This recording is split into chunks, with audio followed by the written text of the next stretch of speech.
We do have breaking news. Rescuers say that they have found debris from that missing submersible near the Titanic wreckage, and they say that they fear that all 5 people who were on board lost their lives. Hey, what's going on, everybody? It's Nicholas Davenport, aka Mr. Mental Muscle. Now, today's topic is a current event that's trending right now. It's kind of on a morbid note. If you're not familiar with the OceanGate submarine incident, you may have not heard. And if you have, you probably heard it because there's a lot of memes going around and a lot of people talking about it. And that's kind of why I wanted to do today's episode, because there's been a lot of insensitivity towards this subject. Now, I guess people see the internet as all fun and games, and I get it. It's not affecting you directly, but we can't discount there's actual people on that submarine. And a lot of people get to the point of, why were they even there? Or do they deserve it because they were spending their money frivolously? Like, whatever the reason you may think that, if you're on that side of things, let's dial back from the actual incident itself and look at the psychology of how can someone even get to the point where they look at the loss of life in any circumstance other than someone who's evil as something to laugh about or joke about. Now, before we get to that, let's go over the people that were actually on the submarine who at this point in time have perished.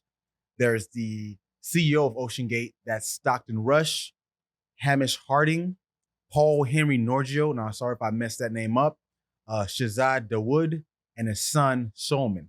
So, moment of silence for those people, because that was actual life, and not only their life being lost, but their loved ones being affected and impacted because they no longer have them. Now, to get to my main point is, like I said, making this video, I had a friend of mine that I've known for a few decades, and he called out this, and it got so many comments, about 50, 60 comments of people actually defending the stance of making fun or making jokes and memes about these people's situation and now loss of life.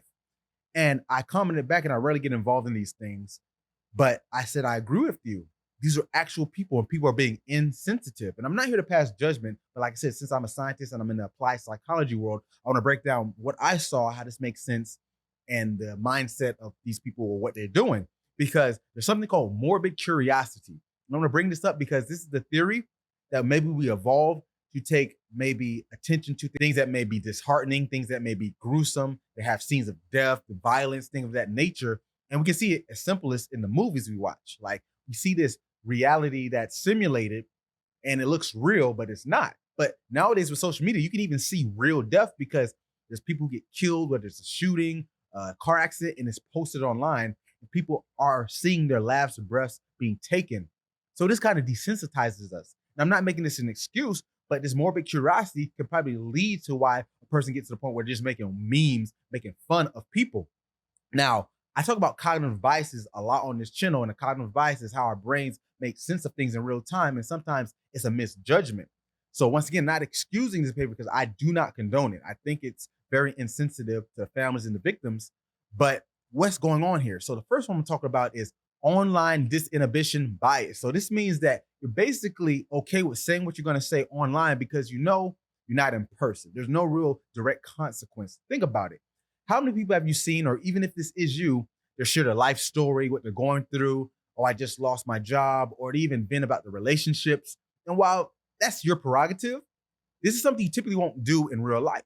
Imagine you sit down at a bench at your favorite restaurant, you're eating outside, enjoying your meal, and a stranger comes up and say, hey, how you doing? You're like, I'm fine. You're taking a bite of your food.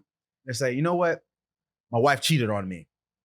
I don't know what I'm going to do. Our kids are wondering if we're going to stay together. And you're going to look at them like, excuse me, I don't know. You get away. But when you say it online, that disinhibition, because you think, oh, people actually want to see this because they follow me. They're my friends on Facebook, whatever it is, subscribers. You're watching my channel, right? So you might assume that they care more than they really do, and you overshare. This isn't typical behavior in real time. Or maybe even getting into an argument with someone online that lives in a different city, state, or even country. You're probably never going to see them. More than likely, you're not. So you can say all types of things, call them names, slurs, insults, talk about their mom, whatever it is. So this disinhibition, meaning your ability to just overlook that this is not what you would normally do in a real life scenario online, leading to people talking the way they do because they know no one's going to get me for posting a meme, a joke, haha, it's not me, right? So this is something I think that plays a big role in why so much light is being made of a very dark and morbid situation that affected real people. Now, another bias is outgroup bias. And I bring this one up because what outgroup bias is is when the in group, so your group, let's say, for example, a bunch of athletes, they look at the out group, which would be non-athletes, as lesser, inferior, maybe, or they're more superior. Maybe they don't think less of them, but they just think their abilities might be better because they play the sport, they're jock, they're popular, whatever it is.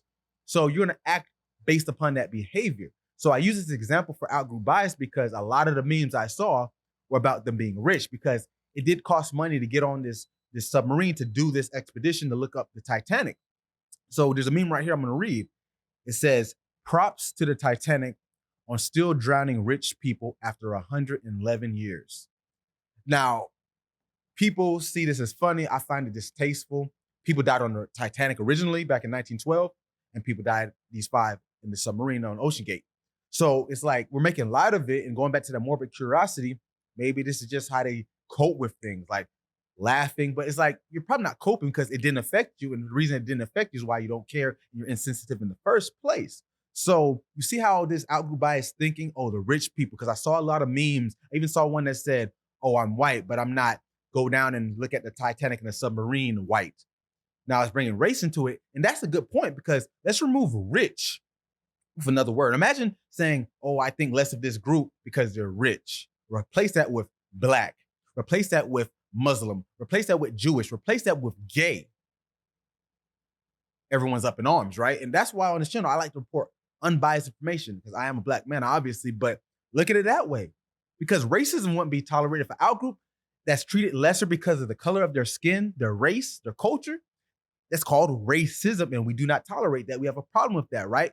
So flipping it to rich people, which could be black, white, the one person, the Shazad and the son, they were from Pakistan. They're people of color, right? As we would call them, POCs. That's what the woke term is. So it's like, how is it okay to make fun of something simply because they're rich?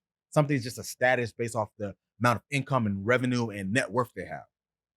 So this is something I think people overlook, and this might be a reason why they think it's okay. Because like, if you're not in my group, I can shun you. As long as you're not in my group, I can say whatever. It's not going to affect me or my people. And that's where it's going on here. Now, the last one we're talking about is the just world bias. Now, with the just world bias, it's trying to say that if something happens to someone, it must be because they deserved it.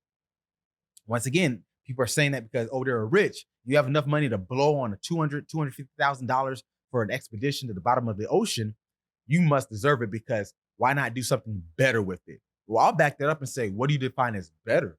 We all spend money on things that might be considered frivolous, but why are these people being shunned? I guess because it is a lot of money. That is true. $250,000 is a lot of money. I don't care how much money you have to yourself. That's a lot of money spent on anything. But once again, it's their money. My friend, the one that I mentioned on Facebook, he even said it is like, what's the difference if you paid money to go on a flight of any kind, commercial, luxury, private, whatever? You take an inherent risk. And obviously this risk was way higher going to the bottom of the ocean. I think it was like 900 nautical miles, deeper than even whales can go. And they can dive the deepest of most sea species. And there's obviously species at the bottom that don't come up really. But basically the point is, who are you to say what's frivolous? Who do you say this should be spent on that? Because you have things someone else might look on you, but the fact is you weren't put in that scenario. They say it ain't fun till the rabbit got the gun. So until it's you, it's all fun and games. It's all haha memes. And I try not to sound judgmental on this channel, but it's like, I got to call it out. And we're breaking down this through psychology. People are just desensitized. Like I said, you can look up murder videos of people who were innocently killed, people who are killed in self-defense, whatever it is. And it's like, if I can see this, who cares if it's something, we don't even see it. We just hear about it because there's no record of it. They don't know where it's at the bottom of the ocean, and it even imploded. And I've seen videos of what that implosion would have been like. And that's just disheartening seeing that. And I guess I haven't lost my sensitivity completely, because I guess I'm a subject of it too, because there is things I have seen personally. But all in all, I guess I want to do this video because we talk about a lot of different things. And when it comes to psychology, people talk about emotional intelligence. People talk about empathy. I see that word thrown out so much, especially with people my age. I'm in my mid-30s and under, because we're supposed to be more in tune in this generation. But it's like seeing what I just saw with all these memes talking about OceanGate and the people who are now unfortunately gone and how insensitive and making fun of them were. I find it hard to believe that any of you could call yourself that. And a lot of people I saw sharing them were the same ones claiming they're emotionally intelligent, they're empathetic. But it just goes to show you how people can act one way online. This false identity and these parasocial relationships that you form to think that it's okay, because you would never do that in real time. And those are just cognitive biases that we should override in any scenario, not just with OceanGate, because this could make you do and say things that could be troublesome and even hurtful to other people. So tell me what you think in the comments. What side of the fence were you on this? Do you think I'm doing the most with this? Do you think it isn't that big of a deal? I honestly think it is, because these are people that are now gone. So let me know in the comments below. And thanks for tuning in, and get your mind right.